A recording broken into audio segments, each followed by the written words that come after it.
सर्व अच्युत गोत्रे बंधू आणि भगिनी, त्याचप्रमाणे साधू संतांना दंडवत प्रणाम. आपण सर्वज्ञ श्रीचक्रप्रभू लोकोक्तीमध्ये आल्यानंतर आपल्या सद्भक्तांना काही प्रसंगानुरूप ज्या एकांकीच्या लीळा सांगत आहे त्या एकांकीच्या लीळा आपण चिंतन करत आहोत. आणि त्या लीळा चिंतन करत असतानाच आपलाही आध्यात्मिक प्रवास या परमेश्वराच्या लीळांबरोबर अर्थात परमेश्वराबरोबर करत आहोत. आणि यातून परमेश्वर तत्त्व सांगताय, सिद्धांत सांगताय, आचार विचार प्रणाली सांगताय. आणि यातूनच आपल्याला परमेश्वराची भक्ती कशी करता येईल याचा विचार करून परमेश्वराच्या सन्निधानात अर्थात परमेश्वराच्या आज्ञाप्रतिपालन करण्यात आणि सन्निधानात राहून परमेश्वराची प्राप्तीच्या अनुषंगाने आपला हा प्रवास सुरू आहे. देव एकदा असंच शेंदूरजनाची लीळा लोकांना सांगताय का एकांकी असताना आम्ही जेव्हा शेंदूरजनला गेलो होतो तर तिथं मंदिरामध्ये काही मासोपाशी ज्या स्त्रिया होत्या त्या ऋतुवैकल्याच्या अनुषंगाने येऊन बसलेल्या होत्या. अर्थात पूर्वी आजही ऋतुवैकल्ये खूप करताना बाया आपल्याला दिसतात. त्यावेळेस किती परिस्थिती असेल याचा आपण विचारही करू शकत नाही. तर त्या मासोपाशिनी ज्या बाया होत्या, ऋतुवैकल्य करणाऱ्या ज्या बाया होत्या त्या मंदिरात बसलेल्या होत्या. त्यांचा उपवास होता आणि त्या अनुषंगाने त्यांचे ऋतुवैकल्य चालू होतं. आणि त्यावढ्यातच परमेश्वर तिथं पोचले. आता परमेश्वर पोचल्यानंतर त्यातली एक जी बाई आहे ती संस्काराच्यानुसार ती उठली, देवाला दंडवत केला आणि देवाकडे तिनं प्रसाद मागितला. अर्थात परमेश्वराच्या श्रीमुखीचा जो विशिष्ट जो पान असतं त्याचा प्रसाद त्यांनी मागितला. आता समाज आहे, तिथं गर्दी आहे, लोक आहे आणि ती बाई देवाकडे प्रसाद मागते म्हटल्यानंतर देवानी काय केलं, आपल्या श्रीकारांनी सांगितलं की ह्या बाया बघा किती गर्दी आहे आणि यांच्यासमोर तुम्ही कसा प्रसाद मागताय आणि आम्ही तुम्हाला दिल्यानंतर ह्या बाया काय म्हणतील किंवा तुम्हाला लोक काय म्हणतील. तर ती इतकी धीराने बोलली की लोकांचं काय म्हणले देवा, तुम्ही आम्हाला प्रसाद द्या, लोकांचा विचार करण्यात काय उपयोग नाही. अशा पद्धतीनं अशा आविर्भावातीनं ते देवाकडं प्रसाद मागितला आणि देवानंही तिची कणव असेल, तिचा योग्यता असेल, पात्रता असेल या अनुषंगाने आपल्या श्रीमुखीचं तांबूळ अर्थात पान त्या काही भाग प्रसाद म्हणून दिला. तो प्रसाद तिनं खाताच ती जी व्रत वगैरे करत होती ती तर विसरून गेली. परंतु अकृत्रिम आनंदाचा संचार स्थिती झाल्यानंतर ती परमेश्वराला स्वतःजवळच बघायची. तिचे आता सारे नातेवाईक आहे, लोक आहे, हे म्हणायला लागली का हिला काहीतरी पिसं लागलं. तिनं जे व्रत करत होती, मास करत होती, उपवास करत होती, तो तिनं एका अशा पुरुषांकडून त्यांच्या मुखीचं तांबूळ घेतल्यामुळं ते गेलं आणि म्हणून हिला काहीतरी आजार झाला, बाधा झाली. तिचे आईवडील आले, तिला घरी घेऊन गेले आणि याला काहीतरी झालं आहे म्हणून ते औषधोपचार करत राहिले. परंतु 12 वर्ष ती अशाच अकृत्रिम आनंदाचा संचार झाल्यामुळं, स्थिती झाल्यामुळं ती उपभोगत होती आणि परमेश्वराला ती मूर्त आहे, श्रीमूर्त, ती श्रीमूर्त स्वतः जवळच बघत होती. आणि ह्या अनुषंगाने तिला कोणत्याही प्रकारचा स्वभावाचा त्रास नाही झाला. अर्थात जेवण, खाणं, पाणी पिणं वगैरे अशा कोणत्याही प्रकारचा तिला त्रास होत नव्हता. त्याच्यामुळं ते फक्त औषधोपचार करत राहिले, परंतु तिच्यावरती काही परिणाम झाला नाही. बघा, कितीतरी मंदिरामध्ये गर्दी असेल, बाया असेल, माणसं असतील, परंतु ती एकट्या बाईचाच संस्कार, एकट्या बाईचीच पूर्वकर्माची काहीतरी जोड म्हणून ती परमेश्वराकडं प्रसाद मागते. परमेश्वरही तिला ते देतात आणि तिला स्थिती होऊन अकृत्रिम आनंदाचा संचार तिच्यामध्ये होतो. नंतर 12 वर्षानंतर अचानक तिची स्थिती भंगते आणि ती जोरात ओरडायला लागते का रडायला लागते, आत्ता होते कुठे गेले, मी लुटल्या गेले. त्या घरच्यांना आश्चर्य वाटलं का ही आजपर्यंत कधी काही बोलली नाही, आपल्या याच्यात मग्न राहायची. हिला काय पिसं झालं होतं, काय झालं होतं माहीत नाही आणि ही अचानक का बोलायला लागली. आता 2-3 भाऊ असतात, आई वडील होते, ते तिला नाही तरी वेडे समजत होते का हिला काहीतरी झालेलं आहे. त्यामुळं तिनं कोणीच विचार नाही केला. परंतु एक लहान भाऊ तिचा जो होता तो प्रेमळ होता. तो तिला विचारतो, कोण होतं, कुठं गेले, कसे होते. ते म्हणले आत्ताच होते. स्वामी म्हणे आम्हाला तर काही दिसत नव्हते. म्हणे तुम्हाला नव्हते दिसत, परंतु माझ्याजवळच होते म्हटले. मग ते कसे होते त्याचं तिथं वर्णन सांगितलं आणि त्या वर्णनानुसार तो बाहेर पडला. खरंच काय म्हणते बघायला, तर देव त्याच गावामध्ये शेंदुरजणलाच आलेले असल्यामुळं देव त्याला दिसले आणि देवाला त्यांनी विनंती केली का माझी बहीण असं असे ओरडते, अशी अशी बोलते आणि तिला तुम्ही 12 वर्ष दिसत होते ना, आता अचानक दिसणं बंद झालं, तर कृपया आमच्या घरी यावं. आणि मग देव परत आले. देवाने तिला परत प्रसाद दिला आणि परत तिची स्थिती निर्माण झाली आणि देव तिथून निघाले. खरं म्हणजे या ज्या लीळा आहे या सांगण्याचं तात्पर्य परमेश्वराला काय आहे की ज्या जीवाची कणव असते, संस्कार असतो, ज्या जीवाची योग्यता असते, तो जीव स्वतःहून परमेश्वराकडे येतो आणि परमेश्वराकडून मागतो आणि कोणत्याही प्रकारचा समाजाचा याचा त्याचा विचार न करता परमेश्वरासुद्धा त्यांना ते दान देतात आणि त्यातून त्यांना अकृत्रिम आनंद अर्थात परमेश्वर भेटत असतो. आता तिचा जो आनंद आहे, तिचं जी स्थिती आहे ती संपल्यानंतर ती पुढच्या जन्मामध्ये बोध होऊन परमेश्वराच्या प्राप्तीच्या अनुषंगाने तिचा प्रवास सुरू होऊन जाईल. कारण परमेश्वराचं जे बी आहे ते सगळे नित्य आहे. परमेश्वराने तिला दिलेलं आहे म्हणजे ते अनित्य होऊ शकत नाही किंवा ते त्यातून फायदा होणार नाही असं कधी होणार नाही. तर मग त्यानंतर ती पूर्ववत आनंद उपभोगल्यानंतर स्थिती संपल्यानंतर तिचा जो हृदयवराटीचा जो प्रवास आहे तो सुरू होईल. आणि हे परमेश्वर आपल्या भक्तांना सांगतात की असेही काही भक्त होते, आम्ही जेव्हा एकांकी फिरायचं तर कोणत्याही समाजाच्या रूढी परंपरा ऋतुवैकल्य किंवा मासोपवास जे बी आहे याचा कोणत्याही प्रकारचा विचार न करता त्यांचा अधिकार फळाला आल्यानंतर आम्हालाही तिथं जावं लागायचं आणि त्यांना जे पाहिजे ते द्यावं लागायचं. त्यानंतर परमेश्वर भोगरामी आलेले आहे. 10 महिने तिथं वास्तव्य होतं. जालन्यावरून येताना लखुदेवबासांना स्थिती झाली होती, वेध झाला होता. याच्यावरून परमेश्वराला एक पूर्वश्रमाची अर्थात एकांकीची लीळा आठवते आणि देव सांगताय की हे जे जालन्यात लखुदेवबास जे आहे हे आचार्यांचे मावस भाऊ आणि आचार्यांच्या पूर्वश्रमीमध्ये त्यांनी बऱ्याचशा गोष्टी केलेल्या त्या ऐकायला आलेल्या होत्या. ते मावशीकडे जातात, मावशीला विचारतात की पुरीचे जे नागदेव आहे त्यांचे काही धांडाळे आता ऐकायला येत नाही. तर ती म्हणते तुला माहीत नाही का म्हणले, ते स्वामी श्री चक्रधरांच्या सन्निधानात आहे, आता ते चांगले झाले, त्यांनी सर्व सोडून दिलेलं आहे. आणि देवाचं नाव ऐकताच त्यांना इतका वेद निर्माण झाला ते रात्रभर चालत जालन्याला आले. आणि अचानक आचार्यांनी बघितल्यानंतर अरे तुम्ही इथं कशी काय, आणि मग देव म्हटले ते रात्रभर चालत आलेले, त्यांना खायला द्या. बाईसांना ते सांगतात का पाणी भात वगैरे असेल तर खायला द्या. आणि त्या अनुषंगाने जेव्हा अशी लीळा तिथं घडली त्यावेळेस देवाने एकांकीची लीळा सांगितली की त्यावेळेससुद्धा असं एका ब्राह्मणाला झालं होतं. कारण आमच्या नामापासून किंवा आमच्या स्थानापासून वेद होत असतो जीवाला आणि त्या पद्धतीनं ते कार्यरत असतात. तर मनशिळ येथे एक ब्राह्मण होता म्हणे, आम्ही तिथे गेलो होतो, एका ओट्यावर बसायचं, आम्ही होतो तोपर्यंत ते आमची पूजा अर्चा करायची.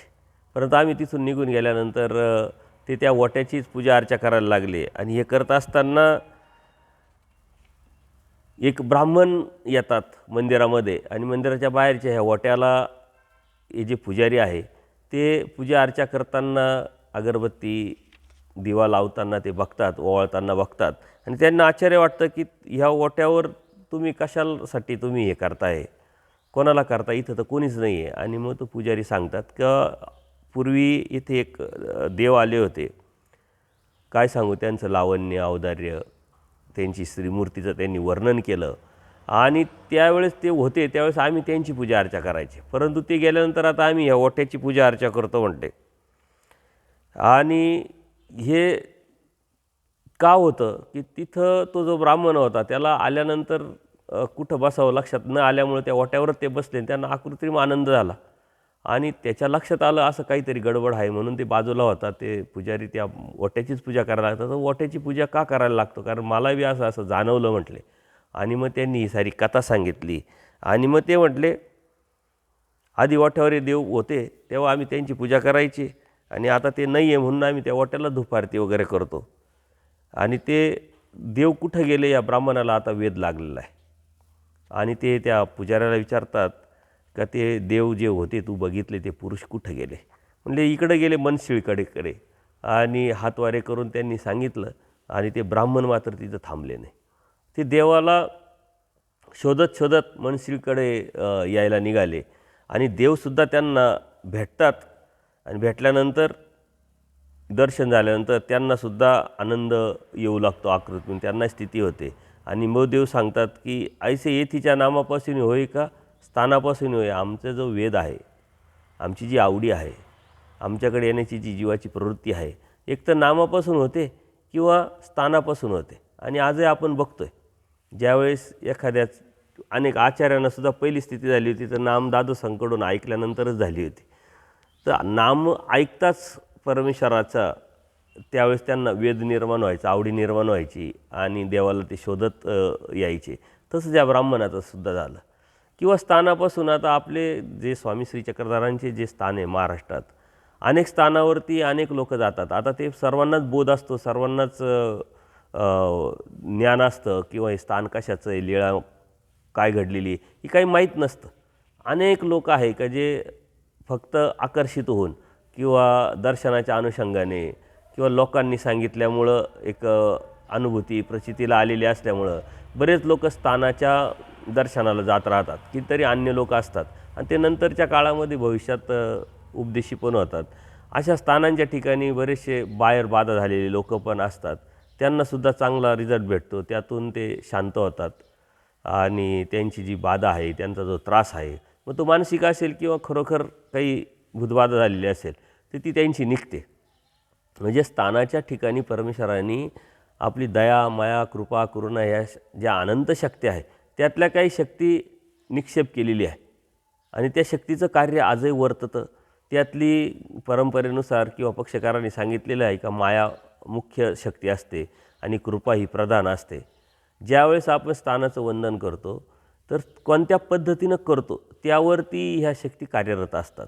जर आपण परमेश्वराची लीळा आठवून आवडीपूर्वक ती लीळा आठवत दुःखपूर्वक अप्राप्तीचं दुःख करत करत जर ते स्थान वंदन केलं आणि अहेतुक जर वंदन केलं तर आपल्याला परमेश्वरापर्यंत ते वंदन जात असतं आणि कृपेचं कार्य वर्तून आपल्यामध्ये योग्यता वाढत असते.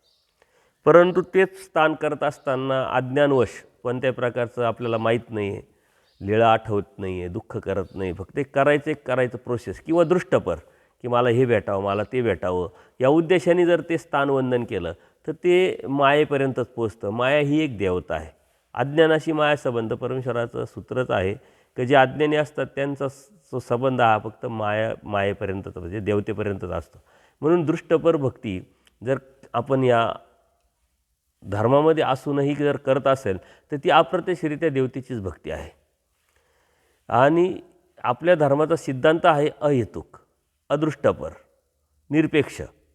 हे आपण जर समजून घेतलं तर आपल्या लक्षात येईल. आणि हे करत असताना आपल्याला जे पाहिजे आहे दृष्टपर तेही परमेश्वर भेटतात, परमेश्वर देतात आपल्याला. परंतु आपण ज्ञान नसताना, बोधाचं समज नसल्यामुळं आपण दृष्टपर भक्ती करत राहतो आणि पाठीमागचे आपले संस्कार तसे असतात. त्या संस्कारामुळं आपण दृष्टपरच भक्ती करतो.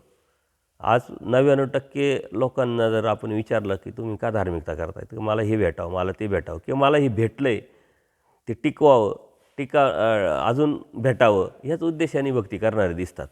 वास्तविक परमेश्वराची जी भक्ती आहे ही परमेश्वराच्या प्राप्तीच्या अनुषंगाने करायची असते.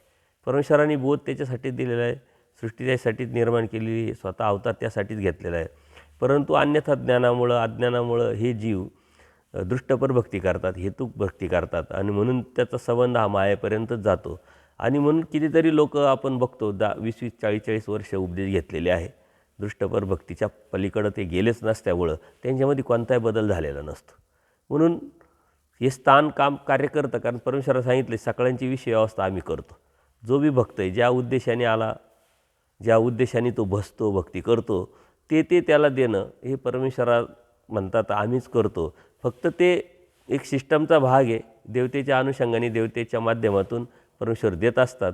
म्हणून त्याच्या पलीकडं जर गेलो तर परमेश्वराची भक्ती, त्याच्या अलीकडं जर असेल तर ती देवतेचीच भक्ती आहे, आवराचीच भक्ती आहे.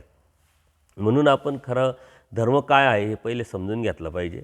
धर्म समजून उमजून जर केलं तरच आपण परमेश्वराची भक्ती करतो. अन्यथा कळत न कळत केलेल्या क्रियेमुळं आपल्याला परमेश्वराने बोध दिला, आपल्याला परमेश्वर समजला, जाणवला, कळाला आणि त्याचं नाम पण आपल्याला भेटलं आहे. परंतु दैवराटीत राहूनसुद्धा आपण अज्ञानवश किंवा दृष्टपर भक्ती करत असेल तर ती परमेश्वराची भक्ती न होता ती देवतेचीच भक्ती होते. आणि म्हणून या स्थानांवरती या दृष्टपर भक्तीच्या अनुषंगाने आपल्याला गर्दी दिसते. परंतु या लीळेतून एक समजून घ्यायचं आहे आपल्याला की एक पुजारी आणि एक ब्राह्मण आहे. पुजारी काय करतो का देव असताना देवाची पूजा करत होता आणि देव गेल्यानंतर त्या स्थानाची पूजा करायला लागला.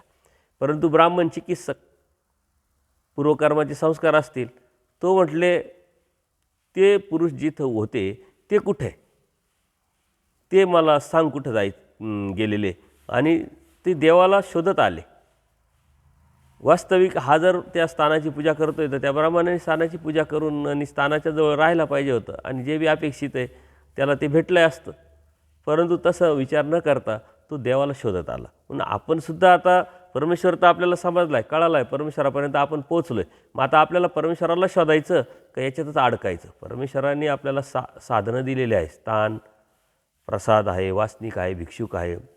तर स्थान आणि प्रसाद इथं शक्ती परमेश्वराने सोडलेली आहे. प्रसादाच्या ठिकाणी कृपाप्रदान आहे, मुख्य आहे, आणि माया ही अनुषंगिक आहे. म्हणून आपण स्थान आणि प्रसाद करताना आपली योग्यता वाढत असते आणि आपण ते करत असतो.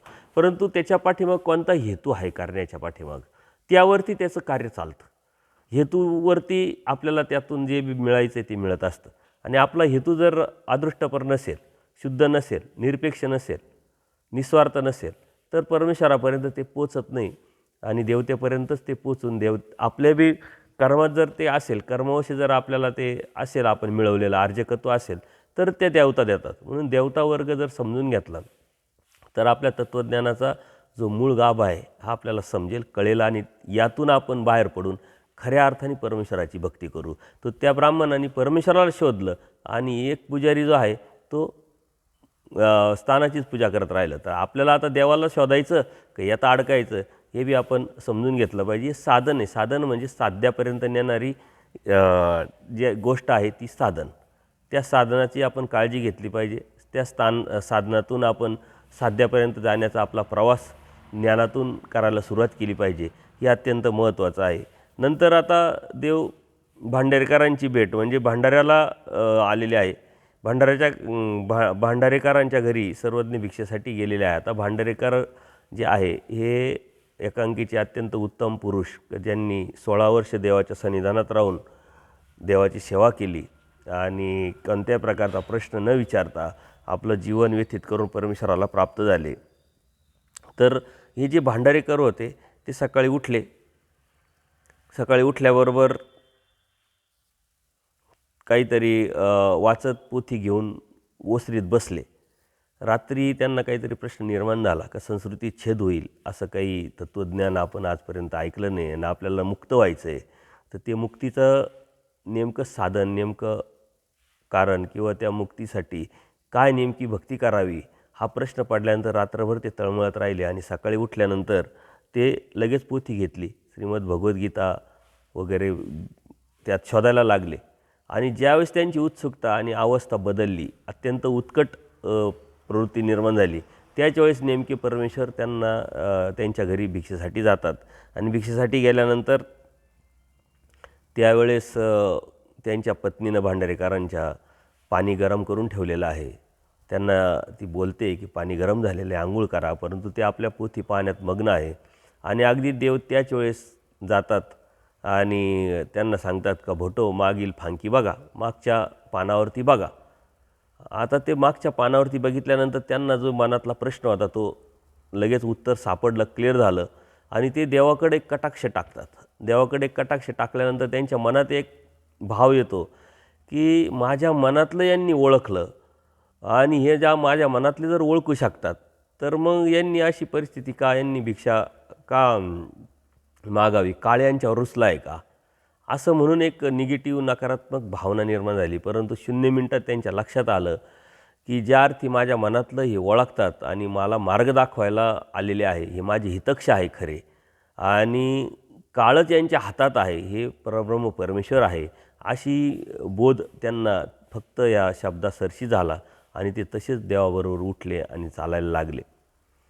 आता ती ब्राह्मणी होती, म्हणजे भांडेकरांची जी पत्नी होती, ती म्हणते, अहो पाणी गरम केलेलं आहे, तुम्ही हे सोडून कुठं चालले? ते म्हणले, मी ज्यांचं होतो त्यांच्याबरोबर चाललो. ते म्हणे, मी पण येते. ते म्हणे, नाही तुम्ही इथंच राहा.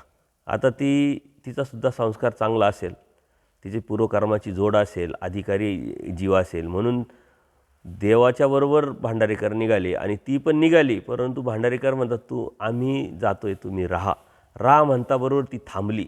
म्हणजे तिचाही अधिकार खूप मोठा होता आणि भांडारेकर देवाबरोबर निघालेले आहे आणि भांडारेकर देवाबरोबर राहून तिनं मात्र राहून आपलं जे बी आहे जबाबदारी ती सांभाळलेली आहे. म्हणजे तिचा अधिकार किती मोठा असेल आपण आज कल्पनाही करू शकत नाही.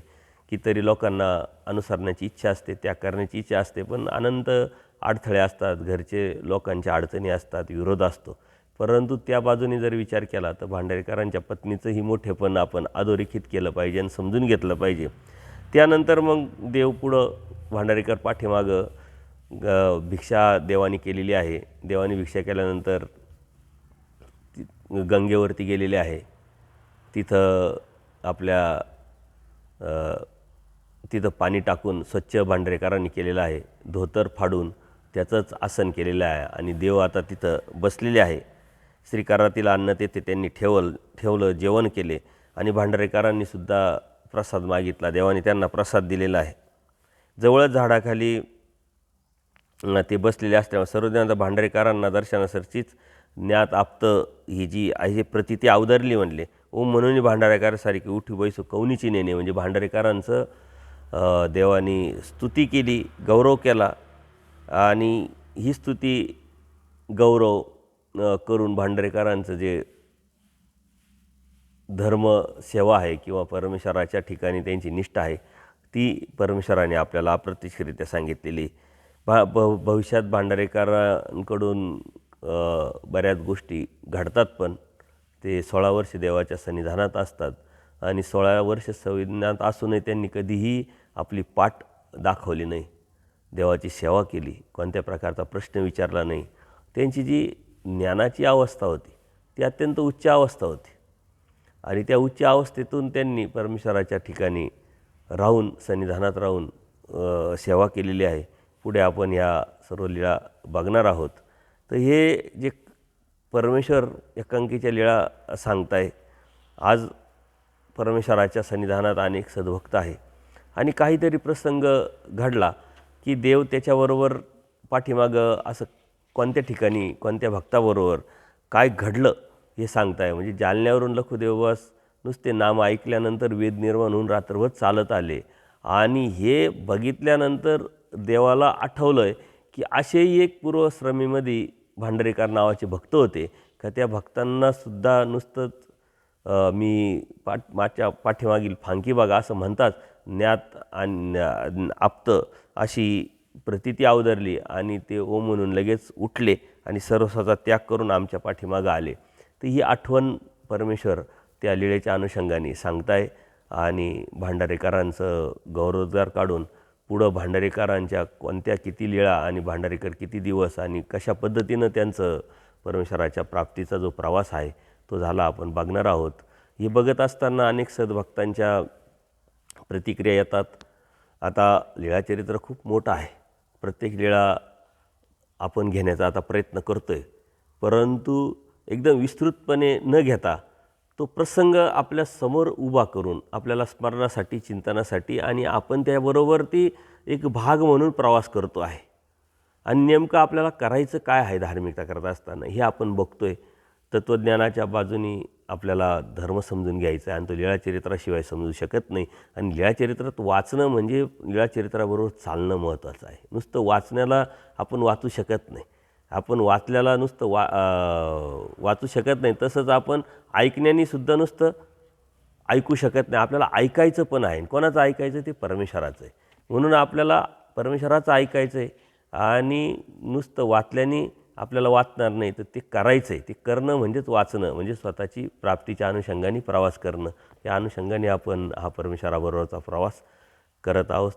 सर्वज्ञ श्री चक्रधर स्वामी की जय. दंडवत हो.